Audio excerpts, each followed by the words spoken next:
Take two. Okay, here we go.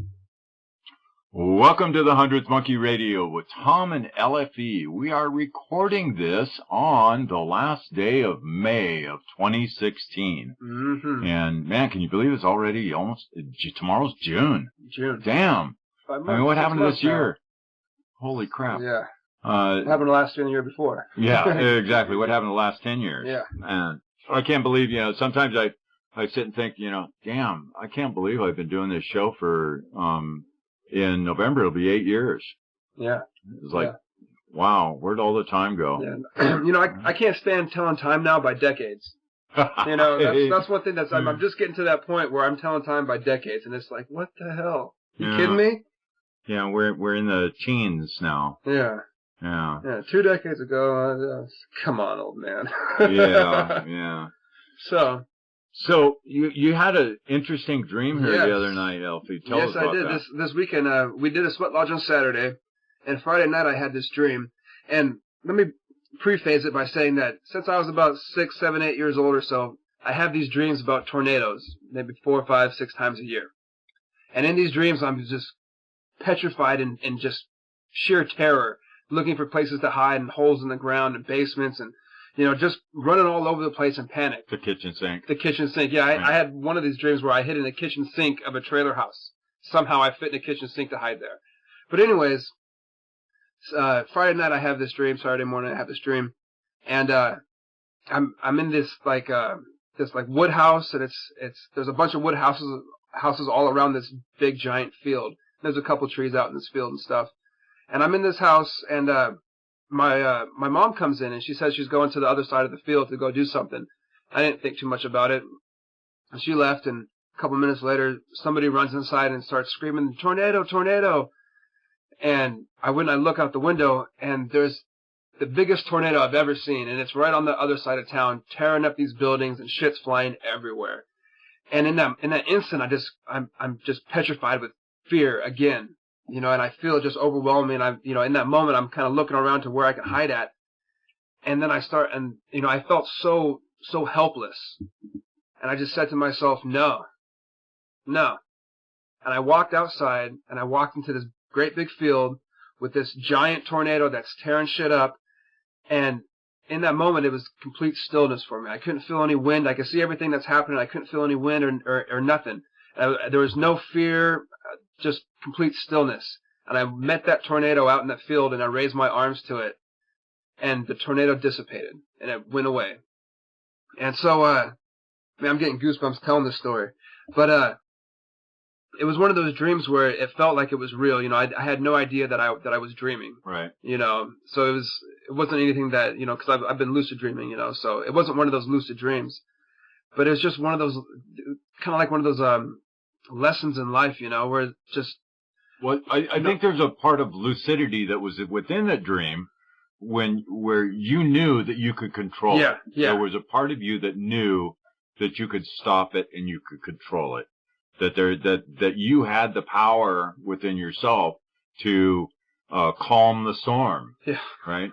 I mean, when you told me about this earlier, it reminded me of my battle with the demon, right? Okay. Yeah. I had an experience where I actually had a physical body that was pressing down on me, and I had the presence of mind at the time to say no, and called on God and Jesus and cast this thing out, and it was instant as soon as I said no, that the weight was lifted. Yep. And that tremendous and amazing sense of calm and peace and surety.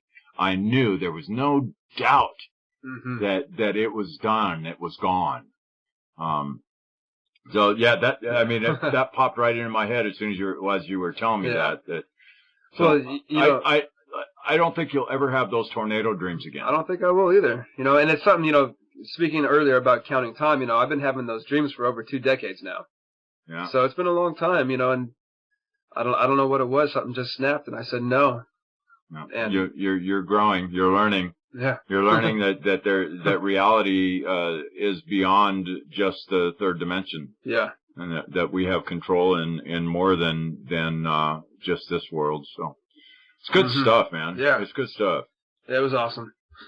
So, all you guys out there, we thank you so much for tuning in and checking out the 100th Monkey Radio Show. And you guys know that we are doing this on a donation basis now. And that's something I'm going to put up a thing on the website that we still have some of the old archives out there that are still behind that subscription veil. I'm going to put a login and a password there on the main page, that if you come across one of those old shows and can't get access to that second hour, that information will be on the home page of the website. So if you're listening and don't want to go to the website and want access, it's the login is friend@the100thmonkeyradio.com, and the password is monkey. Monkey. Lowercase monkey, all lowercase. So, anyways, there you have it. Yes. On with the show. On with the show. So, we have been, guys, the last few years we've been really digging into the consciousness and spirituality aspects of our growth and development here on good old terra firma. And we had something spark us here a couple months ago that was like, this UFO and alien aspect that we inevitably come across if you delve into any area of consciousness and spirituality. You come into these beings that are either the classic UFO, the alien UFO, the interdimensional, the spiritual, angels, demons, those along those realms. Yeah, all the way to advanced technology. Exactly. So that's a piece of the puzzle, and it's an important piece. It was a catalyst for me. Going in, delving into those areas actually took me into deeper spirituality. So we decided that we were gonna start doing a few shows here on the UFO and alien aspects of our personal developments and how all that ties in together. So in light of that, and also in light of a conference that Elfie and I are going to be going to here next month over at East City at Trout Lake, Washington, we have invited Solreta Antaria onto the show. She's from Australia. Solreta is a caring, compassionate clairvoyant, born with natural psychic ability. She has seen and felt spirit from a very young age. Working from the heart, Solreta cleanses and sets up a clear, safe space before each reading. Solreta tunes into positive messages and guidance, helping to shed light on your life path, bringing forth various directions and opportunity life has on offer to us. Oh, opportunity life has on offer to us. Does that not sound right? Oh, I'm just slaughtering this bio. Delivering messages from spirit, working with angels, ascended masters, ETs, and spirit guides.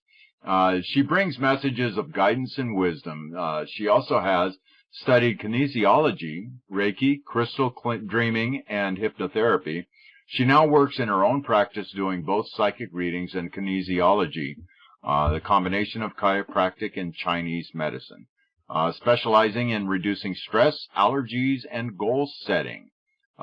She has a wonderful and amazing website over there in Australia. The address is www.solretapsychicreadings.com, and there are links on all of these show pages that you guys can click on and head right over there. And Solreta, I'm so sorry about slaughtering that bio so badly, but welcome to the 100th Monkey Radio. You guys are hilarious. That was funny. Thank you for having me on the show, guys. Oh, thanks for being here. Yeah, so Rita, for those who have not had an opportunity yet to go over and look at your website and at least get to know you a little bit, tell us about yourself. Yeah, so I'm not really doing the kinesiology anymore. That's something I studied a long time ago.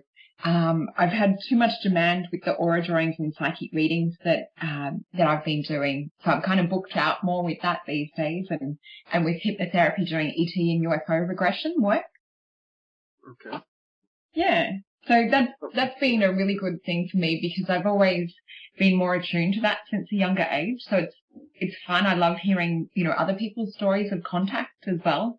And just, I guess a lot of this is about, for my partner, Peter Maxwell Slattery, and for myself, at the moment, it's a lot about our personal contact. That's kind of been, upgrading and getting more and more intense lately, especially leading up to, going to East Eddie Ranch again.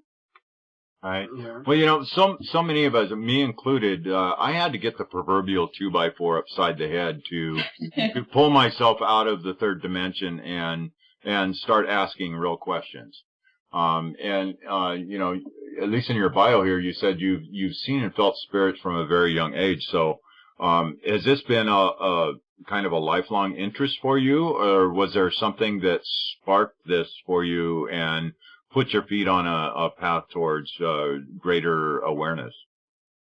For me, it's always been something that I've had, since a young age. The earliest memories that I've remembered back to with ET contact and spirit has been about 4 years old. So seeing different beings around me, experiencing, different dimensional states and knowing sort of how to get in and out of those spaces too. For me, it was very much, having a loving family and supportive family, but they didn't really understand what I was going through or what I was experiencing. So that was kind of difficult, having to find my own feet and my own voice with it, and to not let, I guess, other people's disbelief in this kind of world, block or inhibit anything that I might be experiencing. So for me, I'm very lucky that I'm a little bit rebellious in the sense of, when people tell you that something's not possible, it kind of makes you want to do it even more. So it's like them saying that there was nothing there. I'm like, no, there is. And I think it actually helped me remember it and hold on to that gift of being able to see, because a lot of kids do get shut down by the parents going, go back to bed, there's nothing there. So for me, it really just, I think it amplified it. So I think it was actually a positive thing. It wasn't until probably around 15 or 16 that I met other people that started to talk about, psychic development and things like that. I had a really beautiful kinesiologist that was working with me for my dyslexia. So dyslexia and being ambidextrous is a really common thing with ET experiences. So my partner and I both dyslexic. James is dyslexic too, James Gilliland, and all three of us are ambidextrous. So that's sort of like a common thread that we've found amongst some of the contactee community. But yeah, around 15 or 16 was when it was sort of like more, I guess, brought out into the open that this stuff was actually real. And my parents were, were told, yep, she does have different skills and gifts, things like that, by my kinesiologist. And I guess that's when I sort of came out of the closet. in a sense. Yeah. But I think I was probably about 24, I think, when I came out more like on TV and, started talking about star language and actually doing star language on TV here in Australia. Different levels, I guess, of coming out over the years, whereas now I'd say it's like full blown. Right. So all that fear of society's gone. Yeah, and I think, as a child, working with the guides and things like that too, there was always, even I remember like, around 4 years old, it's like, don't speak about this to other people. You'll get locked up in a crazy house. And it's like, at 4 years old, like, I didn't even know what that meant, but I knew that it wasn't safe to be able to go and talk about it, in a public space at a young age. I knew that I was being protected on some level in that way. And I think, with different past lives or multi-dimensional aspects of lives, we have had different lifetimes where people have been burnt at the stake and things like that. So I think that was always sort of at the background, safety-wise too, having experienced other lifetimes where it wasn't safe to come out with this sort of information. Right. But I know in this one that it is safe, and that we have to, in this time, if we want transformation to happen here on Earth and to have that reconnection back, with our star brothers and sisters, that we do need to really transform the way that we work here on Earth and the way that we, I guess, hold back on knowledge or information about what's our truth. Right. I think it's been pretty widespread here, at least within the conscious community, that now is the time in our history for us to drop all the barriers and all the walls and all the hesitation and just put it out there on the table and let's sort it out. Yeah, it's definitely time. And oh my God, what a blessing the internet's been for being able to broaden everybody's perspective and the access that we have now to all the different cultures and all the different mythologies and all the different religions, and being able to find the commonalities between everything. And it's just an amazing time to be here. Absolutely. Yeah. So, I haven't heard that, but about the dyslexia and the ambidextrous. Yeah, that's odd. I've struggled with dyslexia. I didn't know what that was until I was seeing it on a TV show when I was 12 or 13 years old, and I was like, oh, other people see like that too. That's interesting. But anyways, yeah, that's kind of a shocker to me. But so you were saying that you do the hypnotherapy, hypno regression. Yeah, so I do that in a combination with crystal dreaming. So with crystal dreaming, it's more of like a shamanic journey. So in combined, depending on like what the hypnotherapy client wants, regression wise, some of them will want to break through, barriers and different beliefs holding them back. Some of them want to break through different contracts and agreements that they may have made on a soul level, so I can help them work through that. And then other people want to find out about missing time, ET contact, sort of what's happening more with their soul mission. So we can kind of tailor it to, whatever the client wants to look into. But it's been really interesting just looking at, different people's experiences of when they're under, and also, different people across the world, because I do this over Skype and in person here in Australia. A lot of people are talking about time travel at the moment and talking about timeline changing, which I'm finding interesting. It's like I'm getting the same information, not just through the hypnotherapy clients, but also with the beings that come through with the aura drawings that I do, because we really work with the individual's guides, which a lot of them are angelic and ET. That just tends to be like what I attract and what kind of resonates with me. But yeah, a lot of people are saying, and beings are saying the same information right now. So have you found that the more the more hypnotherapy you do, does that increase your personal experiences? Do you mean with me having hypnotherapy personally? Well, just by you in the act of doing it, dressing somebody else, the facilitator. Yeah. Right. Do you find that does that bring more activity your way? Well, I find just doing the aura drawings, and that does too. For me, I get into a space, I guess, where you're kind of, connected with that client. So when I'm facilitating hypnotherapy, I'm in a hypnotic state at the same time, assessing like where the client's at. And what's really interesting is with some particular clients, when you see them go really deep, you'll actually see different beings come in the room and surround them, and you'll see different orbs, and there's so much going on a multidimensional level when someone is in hypnotic state that it's fascinating to watch on that level. So I'm kind of, monitoring where the client's at with that, watching what else is happening on a higher level too. But yeah, I find just the work that I do, both that and the aura drawings, I guess it keeps me in that state, every day. Right. So I feel really blessed that I do get to work doing what I'm passionate about and what I love, and that it keeps, I guess, my gifts open and skills developing all the time. Right. So crystal dreaming, tell me a little bit about that. I really haven't heard about crystal dreaming. Yeah, so it was developed here in Byron Bay in Australia by a beautiful man named Ryan, and he works with his partner Shakan, and she does the crystal bowls. So it was developed as a technique to be able to really take the client on a facilitated journey where you can tap into that space of altered consciousness. So basically you lay the client in a crystal mandala that's about 1.5 meters of different crystals aimed at opening up the pineal gland. So similar to taking you into like a hypnotic state.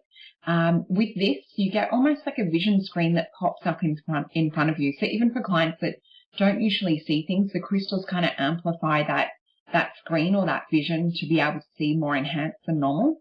And doing this, you go in specifically to meet with your guides to break any contracts or agreements that might be holding you back.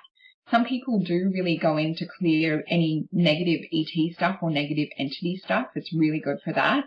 So yeah, it's just been I guess another tool, but yeah, it's more of a shamanic journey.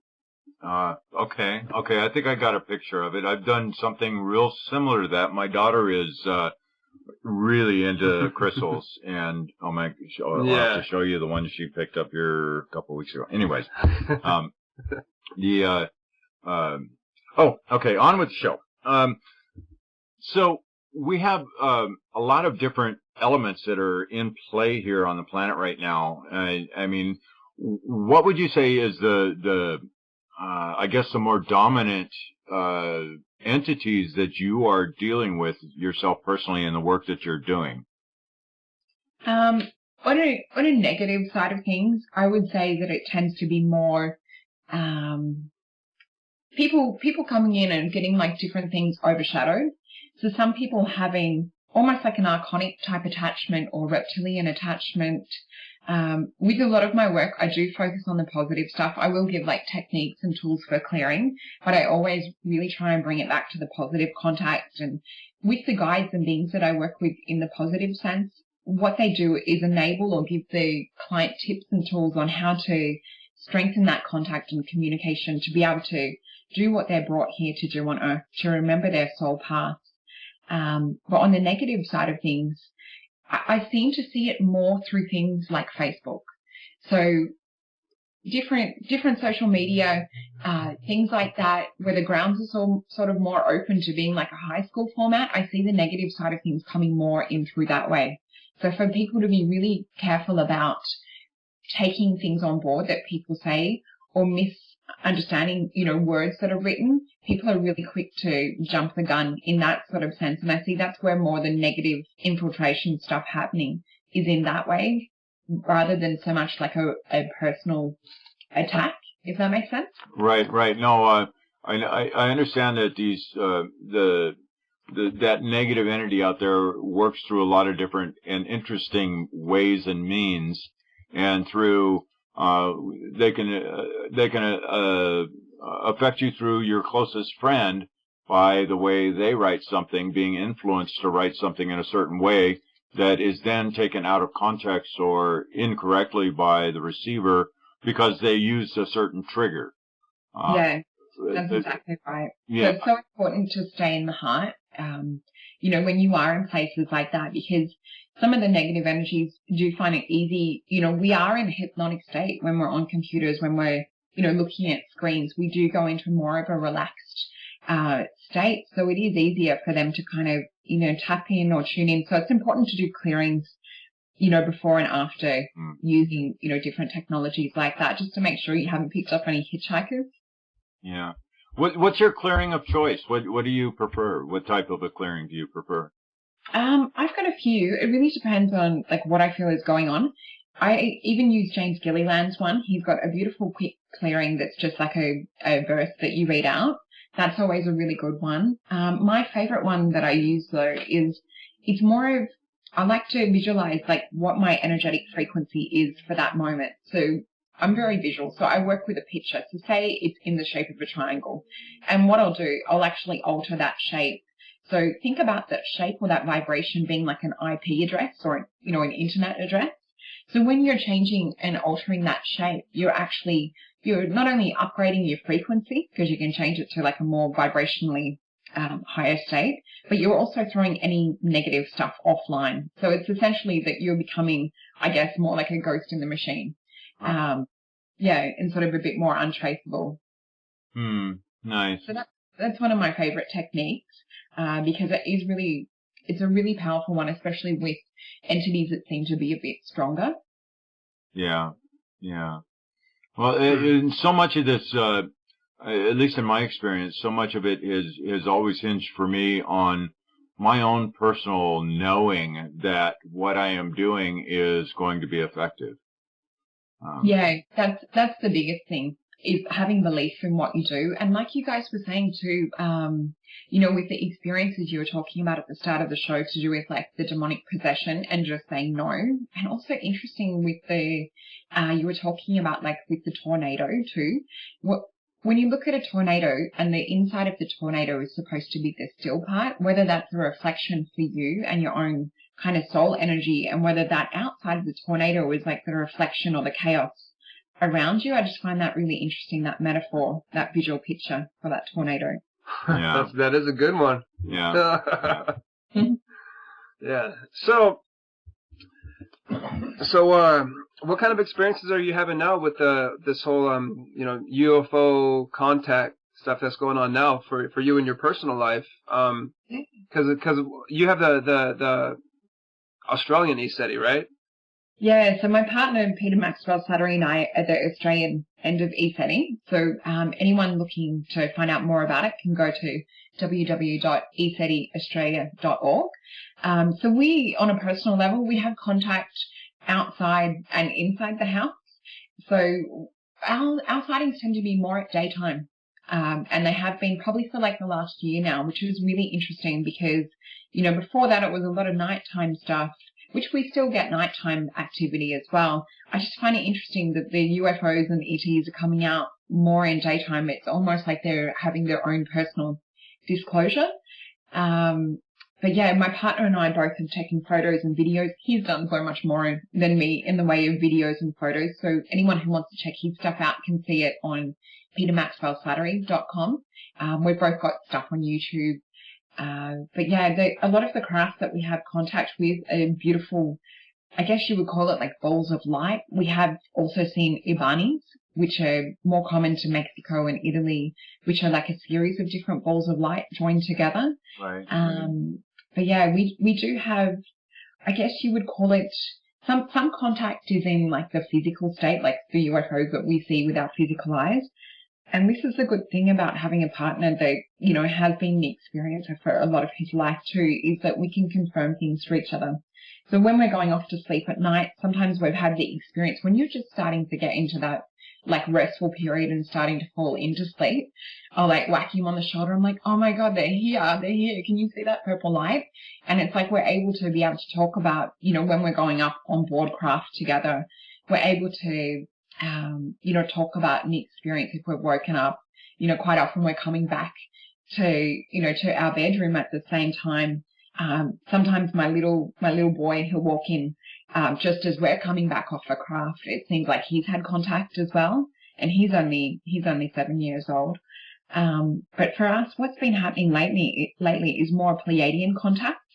So I do resonate really highly with Sirius and my partner with Orion. But lately it's been like a lot of Pleiadian contact in forms of the craft flying over the house. And then we've gone in and had, I guess, a more spiritual contact experience later that night. We've had 2 different Pleiadians that we've been working with lately, a male and a female, that are working with both my partner and I, sort of to take this information and to take the energy that we're working with to the next level. So it's sort of the information we've been getting is that it's time now to start working with new beings, because we do have different guides and different ETs that come and work with us for different parts or different phases of this mission here on Earth.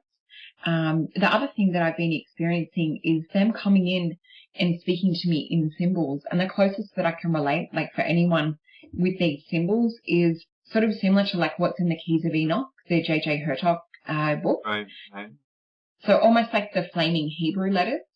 So the other day I woke up to seeing these 2 stars that look like 2 craft that we'd seen that were Pleiadian craft. I saw these 2 stars, which were 2 beings coming towards me as I'm starting to wake up and come into consciousness in my bedroom. And I see them push these 2 stars onto my shoulder. And I see this beautiful Hebrew letter, which I had to look up. I knew that it was a Hebrew symbol. And it was the symbol of the Tav, which is the final letter of the Hebrew alphabet, which symbolizes the ending of something, but also the beginning of something new. So it made sense with the information I was getting from these Pleiadian beings that they were coming in to help with the new start of something. Interesting. Yeah, it's always different and always something going on.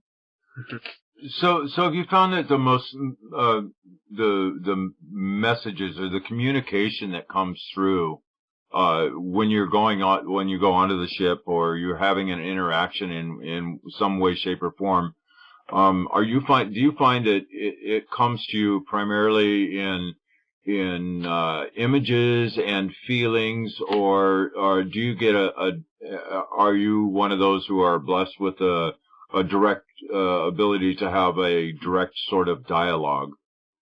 Yeah, so I've been lucky to have both. So working with my clients too, that's what I really help, is to bridge that gap for having that dialogue. So I'm able to see the client, see their aura and see the being standing right next to them. And I'll get like a telepathic download or message, which is, it's always interesting to hear what the client says after we've talked about different things, because we'll just talk back and forth for the hour of the session. So I do that over Skype and in person. And a lot of the time, the beings will relay confirmation, or they'll give like the information to that next step. But for me, like what happens on a personal level is we do see beings in the house. We have photographed, and I've got some photos on my website, not only of an implant that was in my sinuses, but also different misty type columns of light and beams that have appeared. We've just been capturing a little bit more lately with the infrared cameras we have set up in the house. And we do have a lot of people that come to the house, see these beings and these apparitions appear in the house. When James was here, he witnessed we have like misty smoky beings that appear in the house, and he saw them more as almost like we call it original people here. Other people will say aboriginal, or indigenous kind of spirit or ancestor energy. So we have a lot of that sort of activity in the house too. But yeah, with the dream state thing, what's really happening right now and having contact on that sort of level is that we're coming into the point or the time where we have two realities. So it's like having conscious waking awareness in the dream world while we're also in the conscious world. So I can sometimes be dreaming, but I'm consciously talking to my partner at the same time, being aware of being in both realities, if that makes sense. Oh, it does. It does. Yeah. So what's been happening is, sometimes I will remember it and conscious of it, and other times I'll have sort of like a feeling or a memory. So my partner said lately I've been talking about or waking him up in my sleep going, oh my God, it's so beautiful. And he's like, it feels like you're on a craft and what you're sort of talking about in your sleep. He's like, I get the impression that you're somewhere else. So for me, one of the last experiences of that I was semi-conscious of on the same level was I was in Italy, which I've never been to Italy. And I walked outside this cafe with a friend, and Pete and another friend were in a cafe too in Italy. And I see this party happening on the middle of a roundabout. Here in Australia, we call them roundabout parties. Yeah. And they had picnic blankets out. They were really beautiful looking people, which is kind of ET in itself in some way. And we're laying down on this roundabout, having a beautiful picnic party, as you do, and looking up at all of this beautiful Gothic architecture. But the main thing that I remember is being in that sort of circular type feel, looking up at all of these lights, because it was at night time, just going, remember this, oh my God, this is so beautiful. But it was the feeling that stayed with me the most, and wanting to go back there and feeling so connected with these people, these beings. And then I woke up in the morning, told Pete about it, and he's like, have you heard of the Italian friendship case? And so we later watched a documentary on it because I hadn't seen it. And it was these Italian people having contact with really friendly ETs that looked like them, but all different variants of height. But yeah, I just see that sort of contact happening more and more, not just with myself, but with other people. And also the feeling of levitation that you get sometimes, and what that feels like in the physical body. It's like you feel it in the conscious, and you know that it's not a dream. So a lot of that sort of stuff happening too. Cool. That is awesome. Yeah. Yeah. That Italian, those guys over there are having some amazing experiences. Yeah. Looks like you're joining them too. Yeah, absolutely. Yeah. Yeah. Well, my partner's been chatting with Antonia Uzi as well, who has a beautiful partner, Simona. So they work together quite similar to the way Pete and I do, filming and having contact together. It's such a blessing to have a partner like that. I mean, somebody to bounce things off of like that. It definitely is. And, someone to make sense of this world and what's going on. We can say, okay, I saw this symbol. I had another experience the other night with ETs there, and I saw Pete wearing this necklace. It was a silver circular necklace. And it had, part of there was almost like a slice of pizza missing in this circle. And it had different Hebrew letters, again, like with the Hebrew letters of light. And I had another experience, someone telling me, because I haven't fully read that book yet, The Keys of Enoch. I use it more as an oracle. Okay, what do I need to know for now? And open it to a certain page.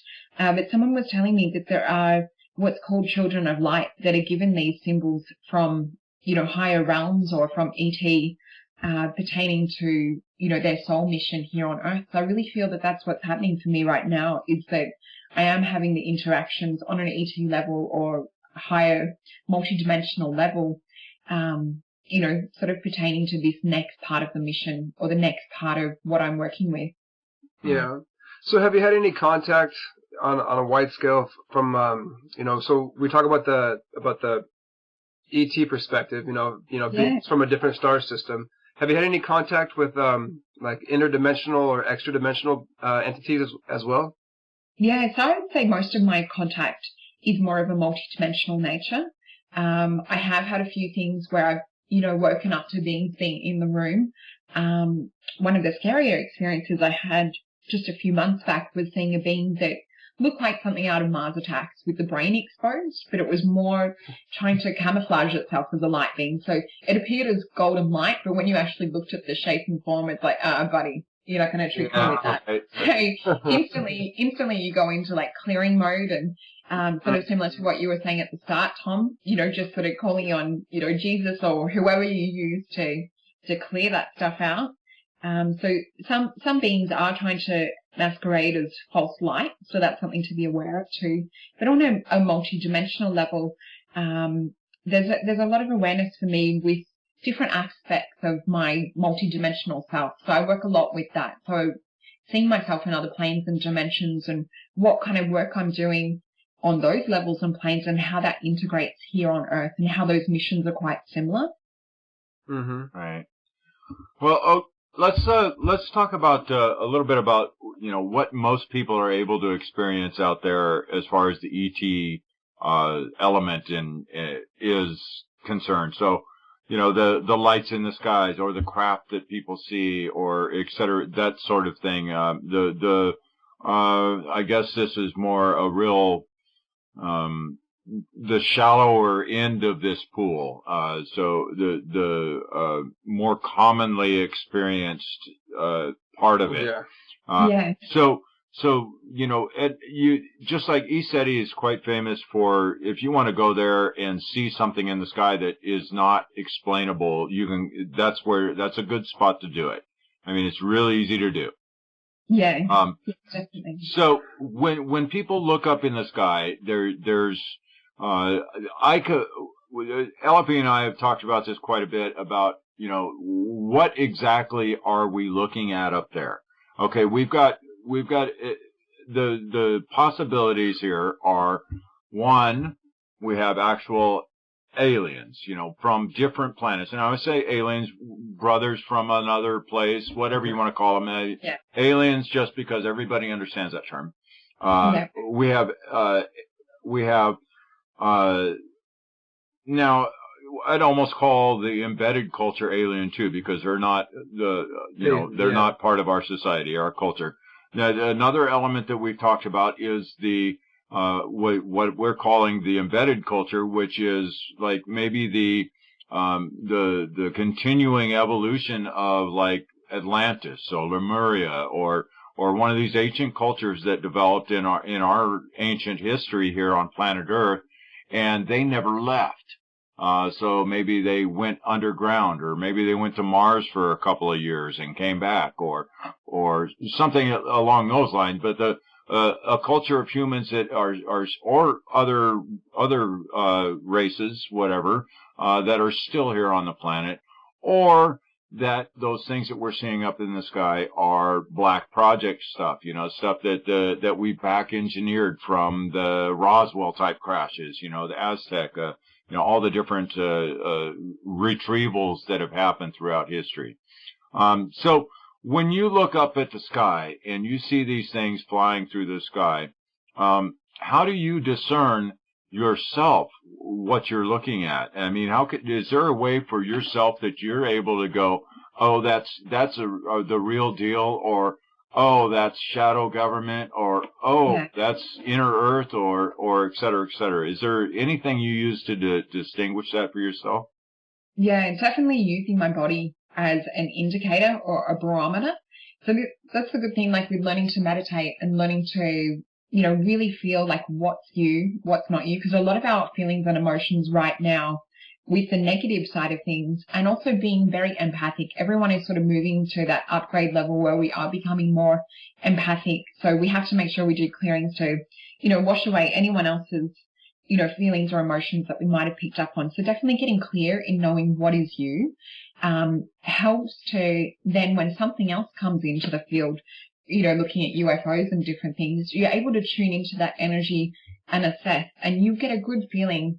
If that's the good guys, you'll get a good feeling straight away, and it will be like that feeling of, like brother, sister, energies. It'll be exciting, like a family reunion type feeling, and you'll want more and more of it. It does get addictive in that way. And with the negative side of it, we did actually have, because we've had a few crafts fly over the house at night time too, just lately.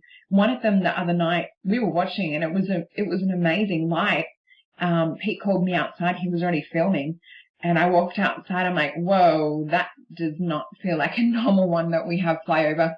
You get like a feeling straight away, whether it's good or bad.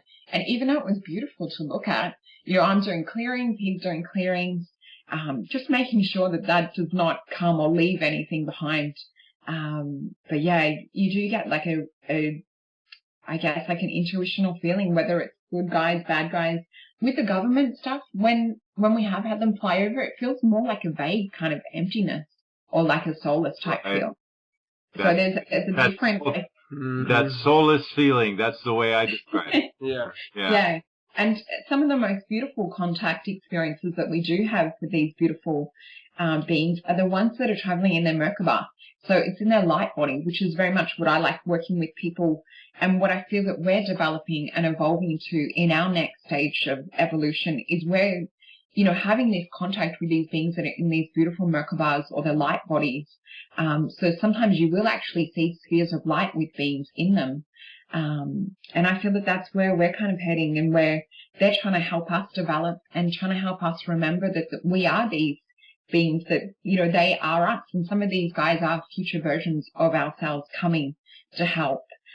There is a certain level as to, what we find that they can kind of come in, to our atmosphere, like a certain amount of distance that they need to have as their buffer zone.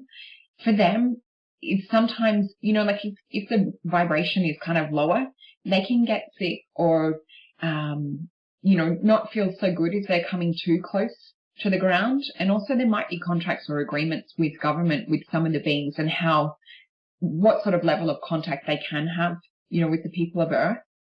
I'm just looking at what I've written down from what you were talking about before. Oh, also going back to like the inner Earth stuff and the early ET contact experience, we are working with some of the original people here in Australia.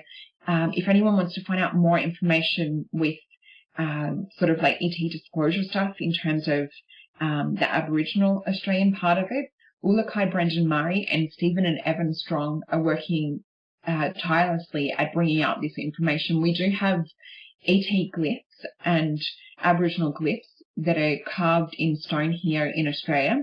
What's interesting about these glyphs is it speaks about our Pleiadian past, and they have different pictures of DNA, and it looks like that they've interbred with humanity here. And what's interesting about the ancient cultures is that a lot of them, whether it's the Maori culture here or in New Zealand, the original people culture here in Australia and other different cultures, ancient cultures, they do point a lot to the Pleiades. So there is a lot of information to say that we have Pleiadian DNA, looking at the ancient astronaut theory, and also now the information. What's really good about the original people side of things too is that their stories, they hold up. The stories that they've had go back from generation to generation to generation. Brandon is one of those people that is bringing forward this information. He's welcoming everyone back to his tribe. He's the king of the Raven tribe here in Australia. And we've had some interesting experiences when James was here too, where we had hundreds of ravens flying over us. We were kind of getting initiated into that tribe. So that video is on YouTube too, if anyone wants to check that out. Oh, yeah. That actually happened at a famous UFO site here in Australia, Westall, which was a UFO landing site that happened in 1966. It was one of our biggest documented cases where the government got involved, and there was US Army seen as well on that site. So this was where we actually had this Raven activation take place. Wow. I just find it fascinating, the experiences people have when they're aware, like the experience that, you know, James had, that initiation, and then all of a sudden all the ravens fly by. You know, the way universe synchronizes everything to validate it for us. I just find that part of life just fascinating, and one of the most enjoyable, actually. I mean, that kind of thing is one thing that always just brings such joy to my heart when I see it or experience it myself. I just love it. I just love it. Good stuff. Yeah, and there's nothing that can compare to that. I think, you know, we are here having a physical human body computer experience, but we do need that sort of outward validation. Yeah. And I think James was really surprised coming here because he stayed with us for 3 months here in Australia, in Melbourne. And I think it was the second night he was here, he came outside after getting over a bit of the jet lag. It's such a long flight here. And I think we had like 35 craft fly over. And he was like, oh my God, this is just like back home. He couldn't believe like the contact we're having in this little tiny house in suburbia with this small backyard. And he's like, you guys have got like streetlight pollution and, you know, you're only like 25 minutes out from the city. He was really surprised at the level of contact that we do have here. But I think a lot of it is to do with intention, and the beings really do sense your intention and the energy that comes from your heart. And if you've got heart open intention to connect to them on an open level, and you're, you know, pushing ego aside, you know, that's when you do get that level of contact. And right. I think that's why James was having so much contact at the ranch as well. Right. Oh, I agree 100%. So let's talk about the inner earthers, or, you know, I still haven't come up with a good name, a good descriptive name for that culture or cultures that are there. What do you know, or have you had any interactions with any who have said that they are from the inner earth or something along those lines? Yeah, this has been something for me, you know, having grown up watching Journey to the Center of the Earth, the old black and white one with that, you know, the big lizard dinosaur thing. Of course. You know, that's always rung true to me. I've always believed in that being real. It never felt false or like a movie to me. It always felt real. I have had contact. So I speak sign language. So my main job and what I'm more known for is ET communication. So I do speak sign language. My main star language that I speak is Syrian, so it's to do with the star system Sirius. I do tune in when I'm working with others. Sometimes I will hear their language come through, and I can often relay it or speak it for a moment. There's all different dialects of star language too. But what's been happening lately is that the inner earth beings have been coming more to working with the ET and the humanity connection. It is time that they are sort of coming out more on Earth. This has been something that I've seen especially more over the last 6 months, is that they are sort of stepping forward. And I think it's because they're seeing, you know, where humanity's at too, whereas before it was to kind of more, you know, think that we're not ready to be able to, you know, to have contact in that sort of level. some of the the beings that I have seen are blue skinned, looking like some of the blue Syrians that I've seen also. People talk about on a physical level that there's been beings with blue skin seen in France. So there's more shows and things like that you can find, on YouTube where people go into that a lot further. For me, what I see very much is that they work with the energy of the earth. So they are closely working with and connected with the elemental side of things. They are here to work with the earth in harmony. I have sort of seen more. It's not that some of them are more etheric. There are the physical ones like you and I, but there is some that are more sort of like etheric or have more moved to like a crystalline body structure or a light body structure. Right. So some of these beings, when we have worked with them with star language too, we're talking about connecting to the energies of mountains. So there's different mountain locations that are kind of waking up or coming back into realizing that we are becoming conscious as well. So it's very much the consciousness of the earth waking up.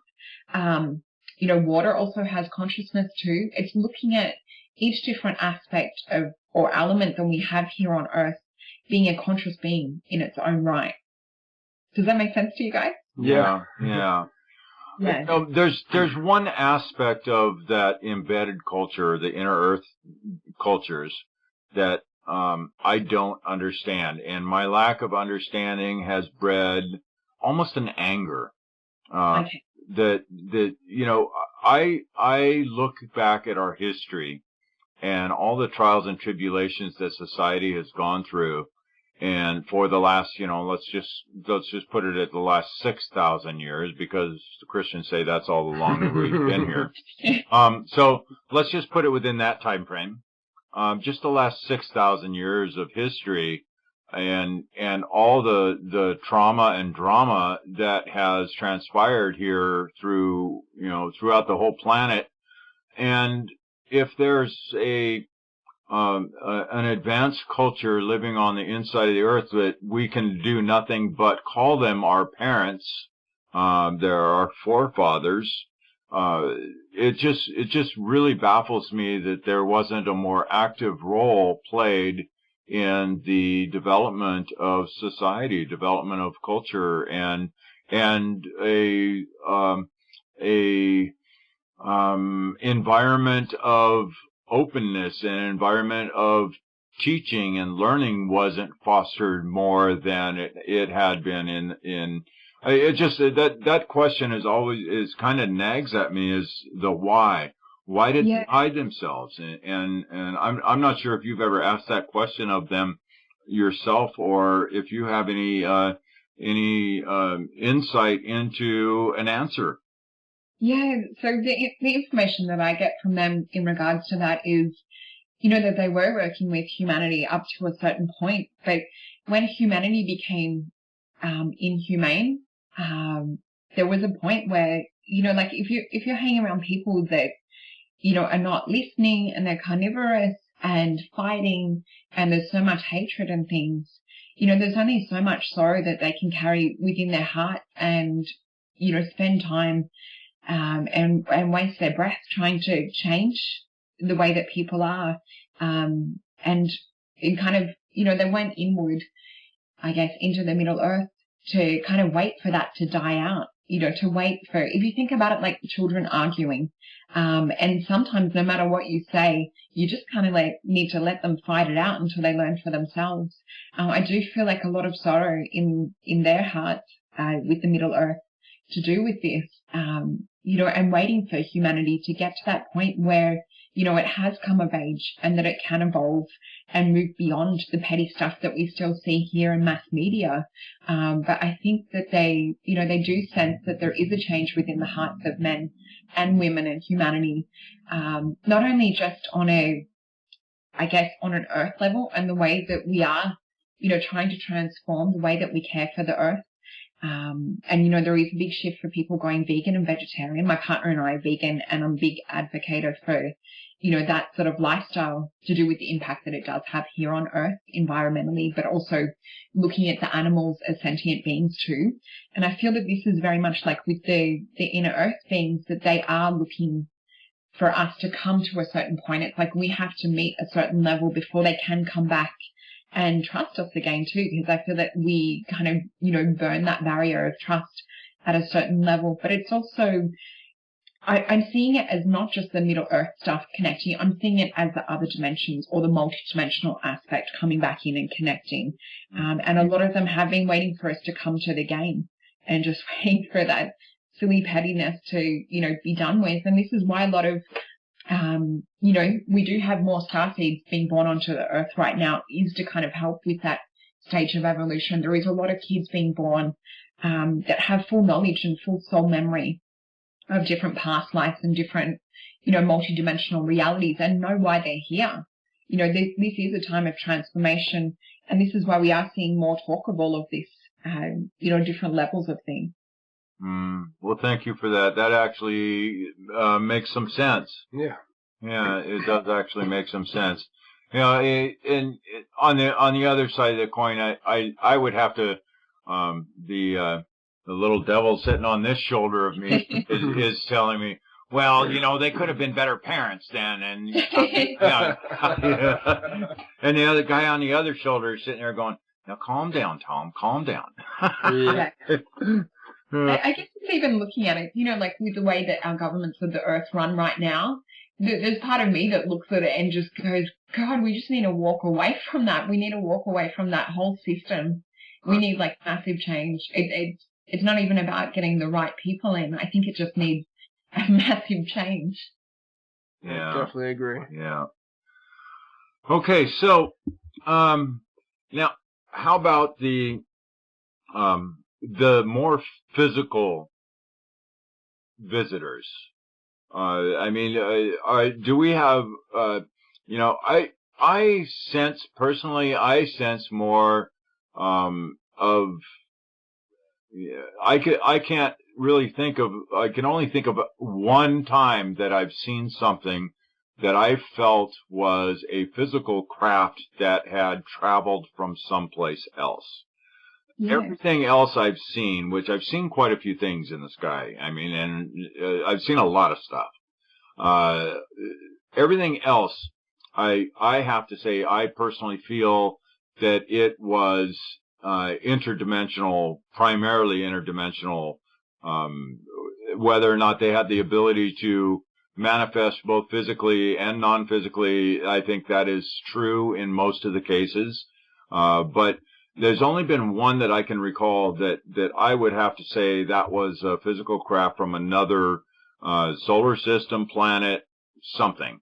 What would you say for the physical level of things? Do we have very much actual activity of craft coming from other planets?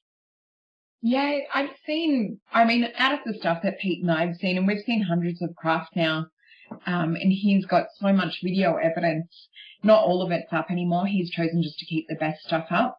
But yeah, not as many physical craft. I see more like the light ships.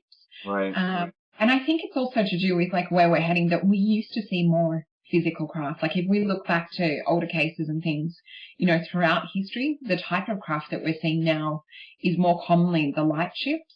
But we have seen like more the metallic objects. One of the more interesting ones that created a lot of controversy that we saw when we went back to Pete's hometown, which is in the country here in Australia, was what I like to call the origami craft. And this looked almost like a sheet of metal that was kind of vibrating between light and metal.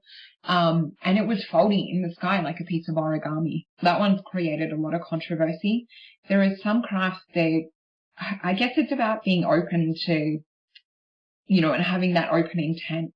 We do get lots of really different stuff here in Australia. And I think it is because we don't have like a level of expectation that it has to look a certain way. I think sometimes for people that, they are like discounting a lot of the light ships. Oh, it wasn't metallic, so therefore it's not a craft. It is about things that are unidentified.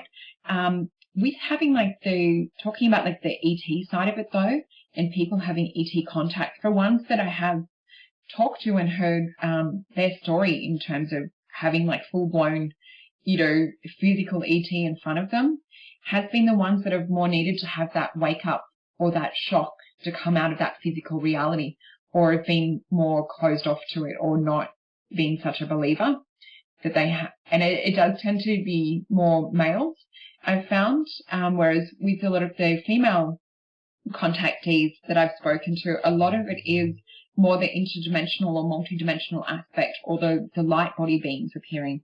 And I find that it does change over time. So someone might start off experiencing more a full-blown ET standing right next to them, which my partner's had with, reptilians and with other beings. And also one of his guides that works with him, Shiji, he has had her appear literally in front of him across the coffee table, in physical form. But she does come in more as a light body form now, or more a telepathic communication, because it does take a lot of energy for them to manifest here on this physical plane. But yeah, with the physical craft, I'm not seeing it as common anymore. Right. And as men, we're pretty thick-headed, and sometimes it's that proverbial 2x4 to smack upside the head to pull us out of our stupor. Yeah. And that's what those crabs are, a big 2x4 sometimes. Yeah, definitely. Yeah, I've seen a handful of physical crafts that looked like they were made out of metal, or some sort of metal, and I've noticed with those ones, and this has been during the day, there was no lights on them that were shining, it was just some odd-shaped something in the sky flying by. And with those ones, I didn't feel anything from those, and I've seen the big balls of light in the sky that are moving all crazy around, but I actually feel something internally when I'm looking at those ones that I'm interacting with those ones. But with these physical ones, I don't feel anything like that at all. I don't feel anything coming from them. But I've also noticed that I haven't seen a physical craft in a couple of years, and it was, I'd see one or two a year for 3 or 4 years. I've seen quite a few of them, but these last 2 years I haven't seen anything physical. I've seen a lot of lights, but nothing that I could, draw a shape out of. And that's interesting too that you bring up that point of interaction, because that's what I find it's about. So if we have a craft fly over, I tune into, to my own energy and kind of ask them why they're here. A lot of the time it is about activation. So they are consciously helping, I guess, clear our stuff, and help activate and bring us up to that next level. So a lot of the contact is in that way. We do get them come in for confirmation. If we've been pondering on something or really wanting to have, a sign, we do often have them fly over then. I have drawn pictures of, different activations, because sometimes I will see like different lights in the sky, and they do give you a lot of information more on like a third eye level. So it's almost like a holographic projection if you close your eyes sometimes when you're having contact, or even just after, and tune in and see if there's any messages, kind of like when you're in a meditative type state. Sometimes they will, project symbols to you. So it's always really good to draw those symbols, because a lot of the time they are symbols for activation. So if you can capture that and draw that and be able to share that with other people, you're able to spread that activation much wider than just for yourself. Huh. Yeah, I haven't heard that, but that's a good idea. Yeah, I find it pretty fascinating that something as simple as a symbol can trigger us or trigger certain things within our being that accomplishes blank, does something for us. I just find that fascinating that simple input like that can be a key. I suppose it would be a key. It's sort of like a key, that unlocks that door that has what's behind door number 3. Yeah. And also looking at it from the bad guy side of things too, and the occult symbolism that's used throughout our Earth history and how long that's been going on. And that's not only embedded on a physical thing, where we see the symbolism in movies, in posters, in logos, things like that, from the Illuminati or, the darker side of things. These symbols, and what a lot of people don't realize is that that side of things is doing it on another level too. It is being projected etherically. I've heard stories of people being caught and people that, see things on other levels, and they see different occult symbols being thrown out and projected from the negative side of things or the dark side of things. And this is why it's so important to be able to, learn how to clear, because sometimes we do actually take these symbolisms into our etheric bodies or into our aura. So if we can become conscious of what symbols are placed, and even just looking at, as far back as ancient Egypt, and when the people were being mummified, they did put different stones on different places on the physical body, as though they were programming it or holding it close to the energetic body. Right. So I think, symbolism has been used widely here on Earth. I think it's just been misused. Even looking at the swastika that Hitler used, spinning it the negative side of things as opposed to the Buddhic side, which was about love and compassion. So, symbolism is part of a universal language of love and light, on an ET side of things. That's what they like to call it. So a lot of the star codes and glyphs, and I've drawn them I have a deck of cards called Syrian star cards, which do have a lot of these symbols that activate peace and pure energy that's coming more from an ET point of view and coming from their energy realms here into the human psyche. It does wake something up on not only a light body sense, but on a consciousness aspect. The symbolism does speak to this. I guess what I'm trying to say is human language can only take us so far. Right. And what this symbolism does is speak to a deeper part of our soul and help us to awaken on such a deep level. Right. I'm curious about we were talking earlier about the star languages, and yeah. I'm curious because when I was really young, I used to my parents just said it was gibberish, but I would talk and I would know exactly what I was saying, but it to them it was just gibberish, and so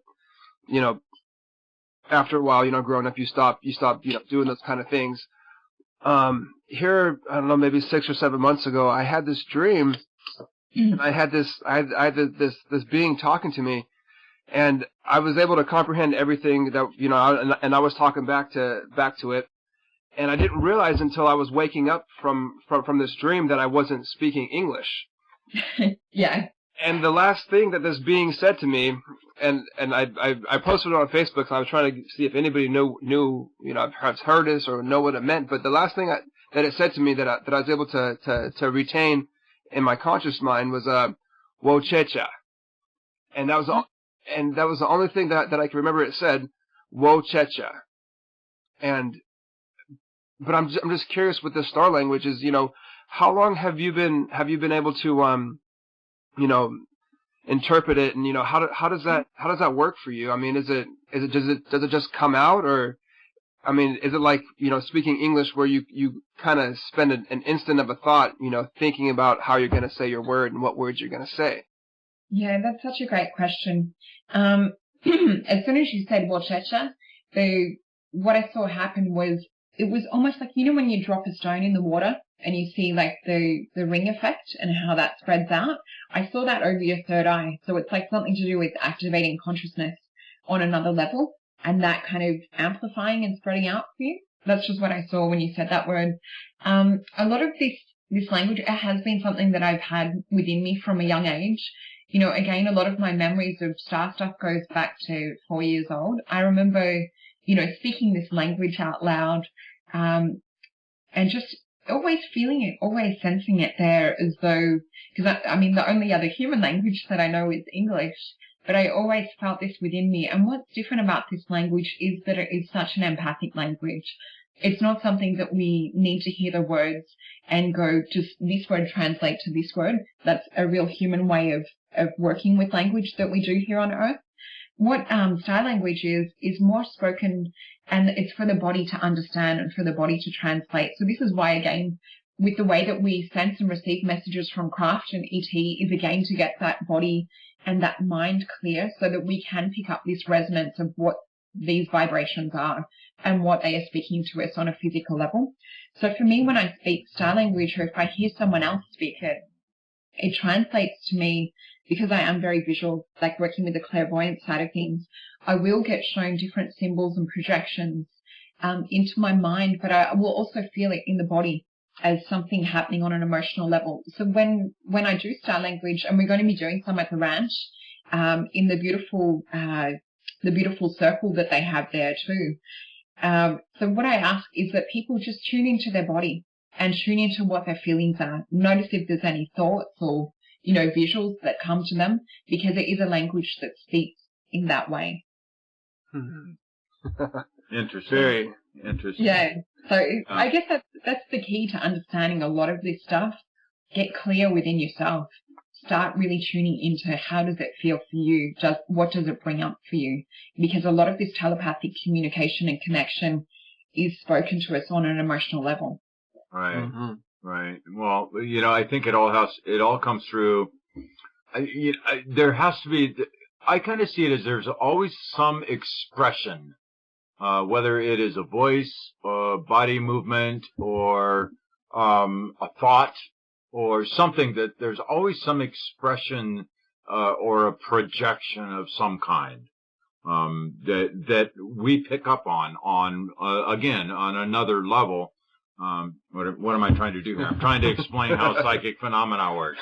Yeah. Come on, Tom. Back off, Tom. Back off. Let's not go that deep. But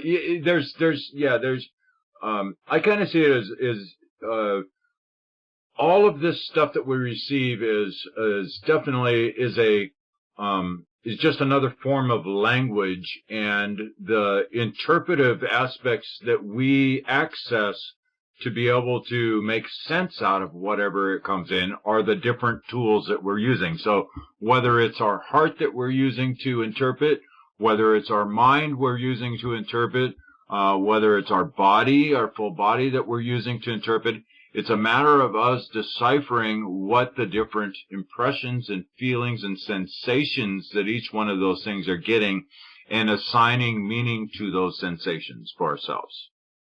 Yeah, definitely. And it's good that you mentioned the heart and the mind. I also look at the gut too, because, the gut and the heart just have very similar cells to the brain. Right. And so they're all receivers of information, and we can, if something is confusing us on a mental level, or if we're really trying to question which way to go with something, I will often tell the clients, drop it down into the heart, ask the question there, and then if you still need more confirmation, drop it into the gut and check in there. They are our check-in points or our barometers to how things really feel. And you can always drop back to kinesiology if all else fails, right? Exactly. I find kinesiology is just a flat out, hands down, here's your sign, man. Yeah. You can't dispute it. I mean, it's scientific fact. This stuff works. It's real. It just kinesiology just fascinates me within itself. I mean, you can answer all life's questions with kinesiology. Yeah, and other lifetimes questions too. It really can go back as far as you allow it. It's been a fascinating tool to work with here, and I think that for me, I can't imagine, because I've got 3 kids, 15, 7, and 9, and I can't imagine not having that knowledge with natural medicine, with bringing my kids up in this day and age. It's just been such a beautiful tool as a mum to be able to have that. Right. Oh, I can imagine how that would be employed raising children. Big time. They get a little sniffle. What do they need to cure themselves? Here, hold on to this apple for a second. Is that good? Yeah. Yeah.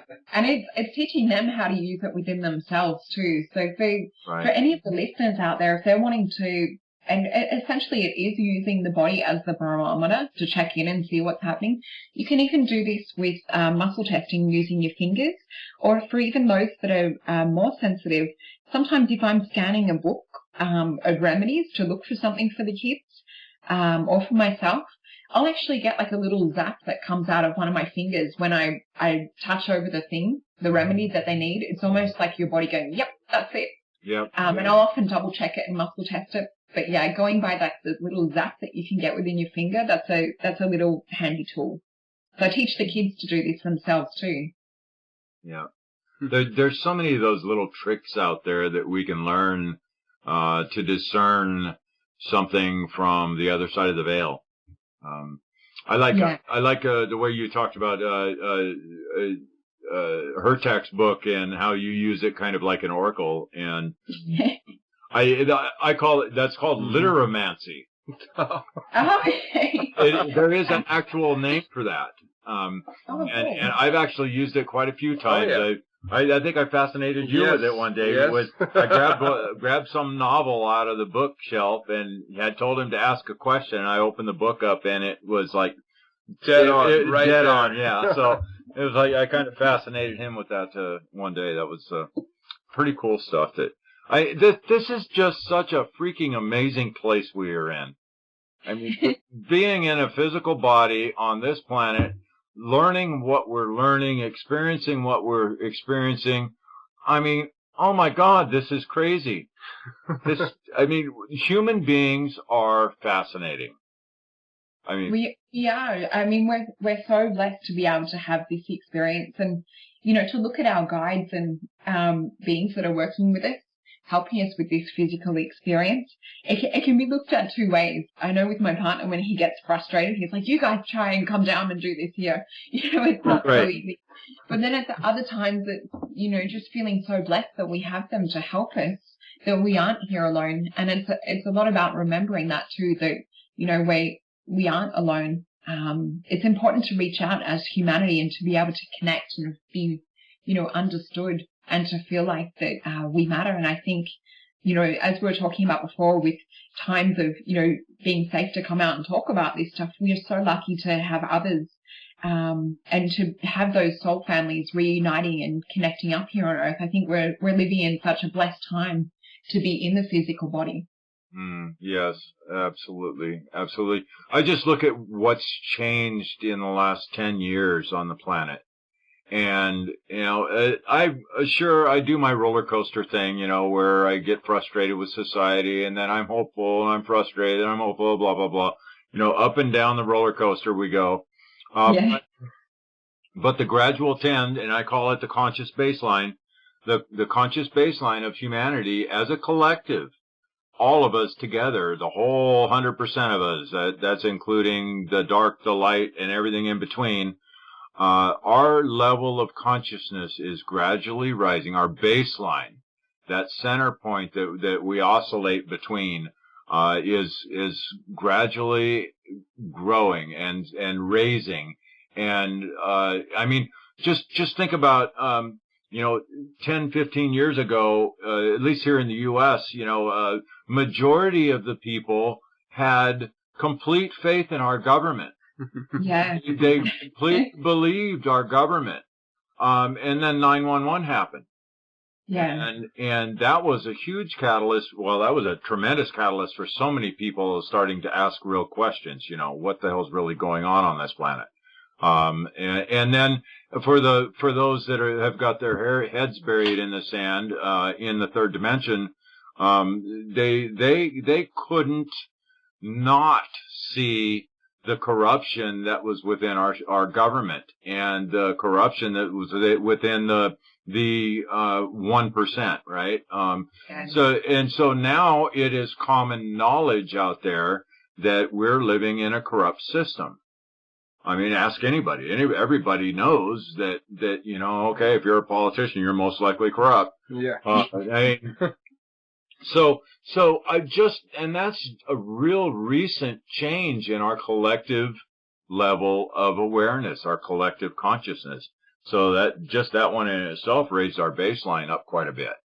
And so whenever I get frustrated with the pace that I'm seeing humanity grow and the level of consciousness raise and our vibrations raise, I just have to think back at where we were, 15, 20 years ago and compare it to where we are now.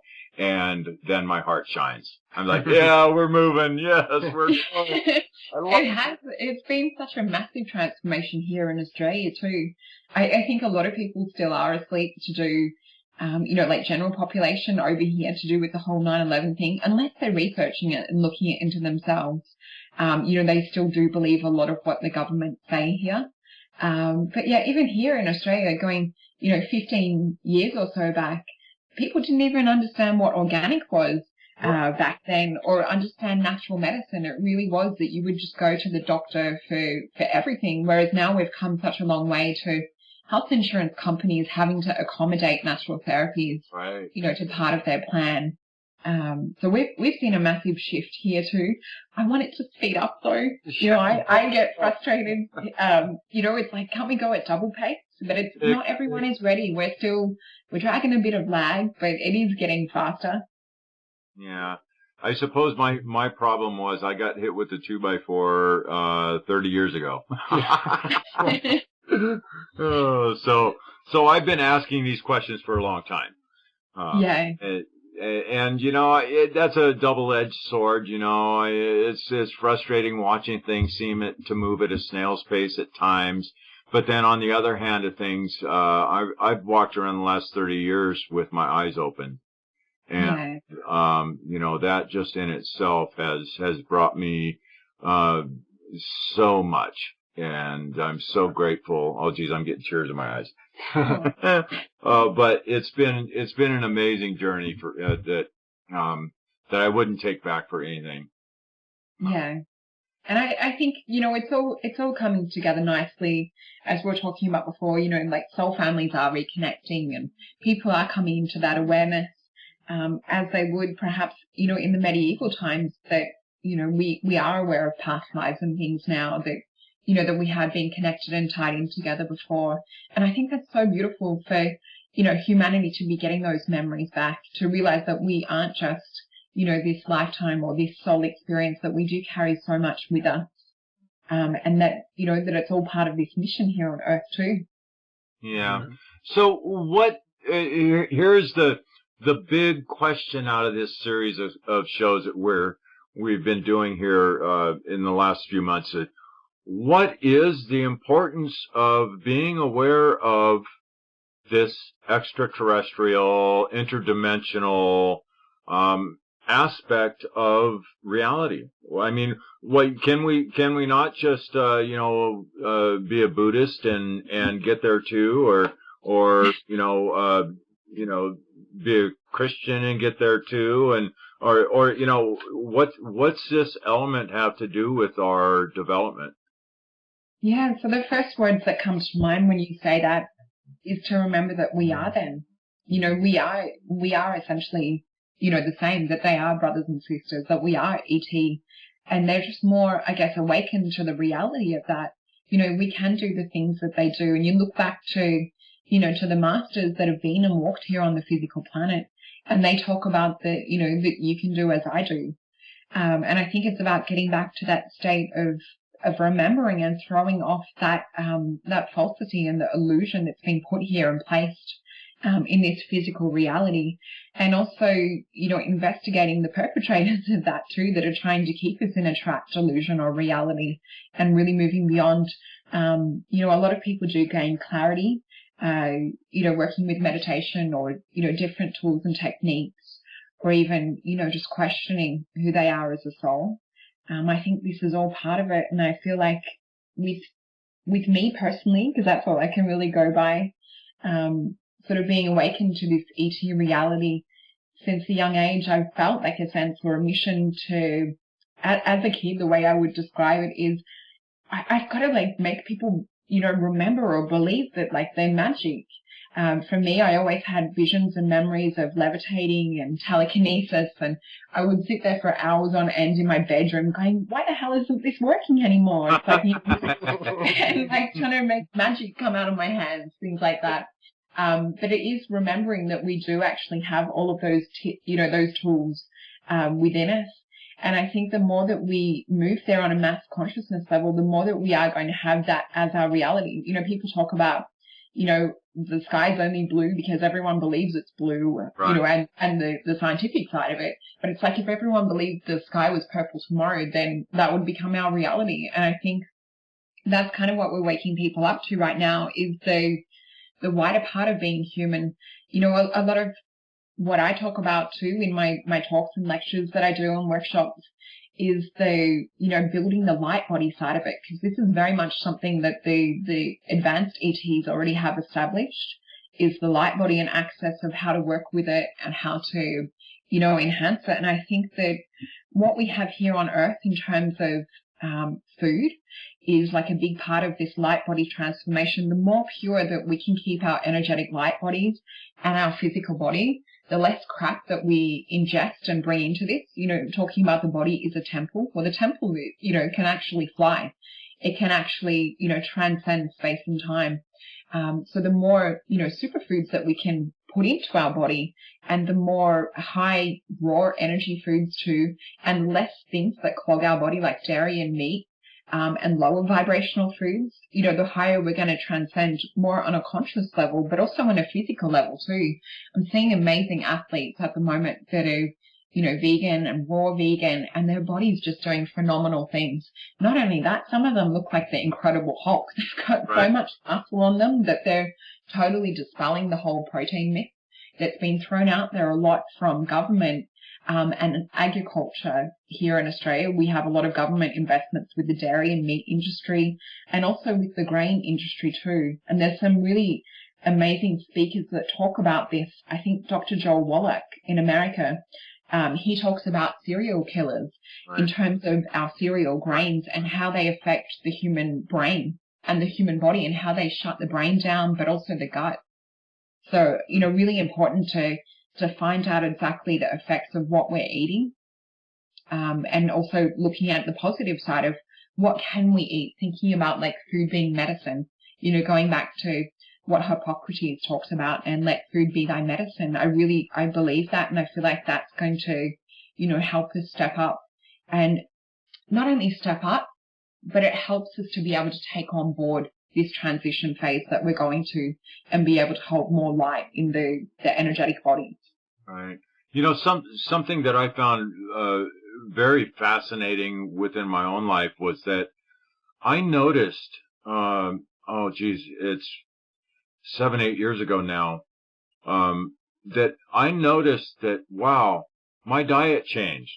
And it happened just naturally and unconsciously, that I went from I was eating meat 5 to 7 times a week, sometimes, or most of the times, at least, twice a day, to where I was only having meat once a week. And this was 7-8 years ago when I first noted this. And as I continue to grow personally, my diet continues to shift, where I still eat meat once in a while, but it's like once in a while. It's not like, I guess it was 7 or 8 years ago, this guy at work, he had cows, and he butchered a cow, and I bought a quarter, and I put it in my freezer, and I have given away almost all of that meat. I haven't eaten any of it, and it's like now it's like if I eat meat, once a month, it's kind of surprising to me. So it's been a completely organic and natural evolution and change within my own tastes, my own desire. I just don't crave it anymore. And you listen to the body. I see that as a direct result of my consciousnly growing. As it's growing and my awareness is growing, and my intuitive abilities have grown, my desire and my need for that meat has gone away. So anyways, I just found that fascinating within my own life. Yeah. And that's the same with me. I used to run an organic co-op many years ago now, that we used to have about 50 people that we supplied to. And, we were doing the same thing, like investing in shares with cows and things like that. And I look back on it now just going, oh my God, like just for where I'm at now, like I feel like that was, more a barbaric stage of my life. But, we are brought up and raised in a Western culture and society where, we are taught that you have to eat meat, you have to eat dairy, you have to eat grains. It's like the food pyramid is so different to the way that I eat now, whereas the majority of my food pyramid now would be more like a gorilla or a monkey, so like a lot of greens. Right. And what's good about greens is that they capture that sunlight energy. So we're literally ingesting sunlight in the form of chlorophyll, and chlorophyll is so similar to human blood. it's almost identical. It's like 98.9% identical to human blood. I'm not sure if I've got the exact percentage right. But yeah, it's listening to the body and, starting to eat more intuitively. And also there's a lot of people doing fasting and things like that where they're finding they don't actually need to eat as much as what they were conditioned or told that they had to eat. So it's really paying attention to the hunger. Some days, like, you might need to eat twice as much as any other day. It's really about, paying attention to intuition. Right. We had on the show a couple from down in the San Francisco area, Akahi and Camellia, and they are breatharians. I don't know if you're familiar. Are they on YouTube? Yeah, they're out on YouTube. Yeah. They, absolutely fascinating story with those two. They don't not eat, if they are in a situation where they feel like eating, they will eat, but they don't eat every day. They eat, I think they said like maybe once a month we'll eat something type thing. I was like, how do you sustain? And she was pregnant at the time when we had we were doing the show. She was pregnant. I remember hearing about her. Yeah. And she had a perfect birth. The whole process through it was perfect. But she didn't eat. I was like, hey, how does this add up? In Western society, my Western mind goes, hang on, you gotta eat. You gotta eat, you gotta eat, you gotta eat. Well, hold on. Maybe you don't. Yeah. And that's sort of, that's where we are really heavily conditioned. The way that we've all been brought up in Western society is that, you've got to have your 3 meals a day, breakfast being the most important thing. We are kind of having it drummed in for such a young age, where you can't get up until you finish everything on your plate. We lose the intuition with how we're supposed to eat, what we're supposed to eat. Also, cooking the food, it does denature it. The enzymes and everything that our body recognizes as actual food struggles and finds it a lot harder to be able to translate that once it's broken down chemically at a cooked composition. So if we can ingest more, smoothies and things like that are easy for our body to digest, and especially with the abuse that our bodies have had through Western diet and lifestyle, our bodies need to, have a break. So fasting and juicing and, doing all those wonderful things can help really feed the cells again and help us to feel alive and more energy. Yeah, that's so funny because I was just talking here a couple hours ago that I'm doing a juice and smoothie cleanse starting on the 4th for a week. So it's kind of interesting that we're talking about this. I've been a vegetarian for almost 2 years now, and most of the food I eat is raw food. I eat a lot of salads and nuts, and it got to a point for me where, I realized that, I shouldn't be eating for the physical enjoyment of eating and the physical taste, because all I want is sugar and bacon. But once you get to that mindset, where it's really self-empowering when you can fight that internal battle of eat this, you want this, you're not going to be satisfied till you have it. Yeah. And then finally you get to the point where it's like, no, I'm okay, I'll have a handful of nuts and a salad. Because now it's just basically about, sustaining myself. And it's not about, the actual flavor and the food, but you do get to a point to where you actually enjoy that kind of food. You actually, look forward to, your smoothies and your juices, not only to, fill your belly up, but because what's going to take place as soon as you ingest it. Yeah, definitely. And I had one of the mums at my school when I was doing drop-offs this morning, because we're still in morning here in Australia. We're actually ahead. We're in the future. So we're a day ahead of you guys. But she said to me, she was like, she goes, do you have like a secret or something that you're doing? She goes, you just look amazing. She goes, how do you like stay, fit? Do you go to the gym? And I'm like, oh, I'm kind of crap with going to the gym. I maybe do like 10 sit-ups a day. do like just a few kettlebell swings. But the main thing that I try and do, and what helps me feel in my state of balance mentally and physically, and I guess nutritionally, which also leads to feeling it, I guess, on a spiritual sense too, is I try and do a lot of green smoothies. Yep. So for me, I find that I breathe different when I have green smoothies. So if I can do like a giant Vitamix blender full a day, that's enough for about 3 smoothies. So if I can have that, before each meal, and quite often with breakfast and lunch, I will have that as my main part for breakfast and lunch. Maybe do like a quinoa salad or a green salad for lunch. Sometimes have dinner. Sometimes I don't feel like it, so I'll have, more smoothie or eat, some fruit. But I actually feel like my whole cells are different. I feel like all of my cells can breathe in my body. That's the main thing I noticed. I don't feel like heavy and weighed down. I can exercise if I choose to, and feel like I'm breathing from all of my cells. Right, right. Well, yeah, I was talking about my diet organically changing, and now I'm at a place now where I eat once a day.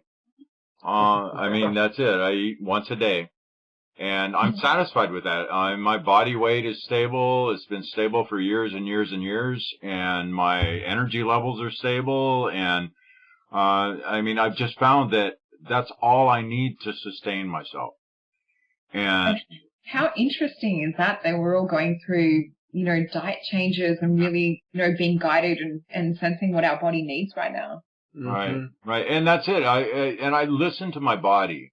If my body's telling me you're hungry, I'm going to go eat something. I don't not eat, and I don't go hungry in some, crazy thought that I need to only have one meal a day.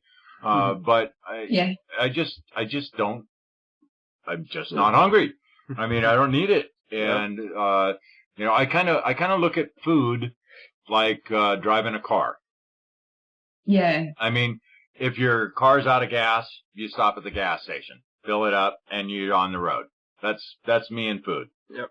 Yeah. I mean, now I do like putting premium gas in my vehicles. So when I put food in my body, I like it to be good stuff. I don't want to put crap in there and listen to my rods knock. Yeah. So there's a car mechanic metaphor there for you guys. Yeah. But yeah, and that's again, like I said, that's been a really organic shift in my own habits, my own patterns. So, and I found it quite fascinating that it's coincided with my own personal growth, my own personal development. As I have reached new levels of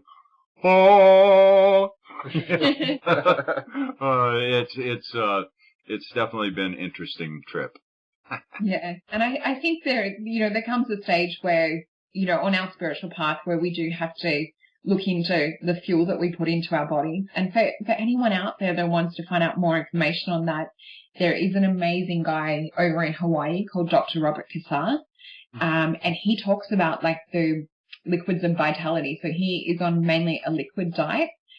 He talks about parasites being little entities or different parasitic thought forms being connected to physical parasites. So the parasites, if we've ever ingested meat or dairy in the body, that these parasites can actually control our emotional reactions and get us to crave for certain foods. So how you were saying before about, that you start to crave salads and things like that.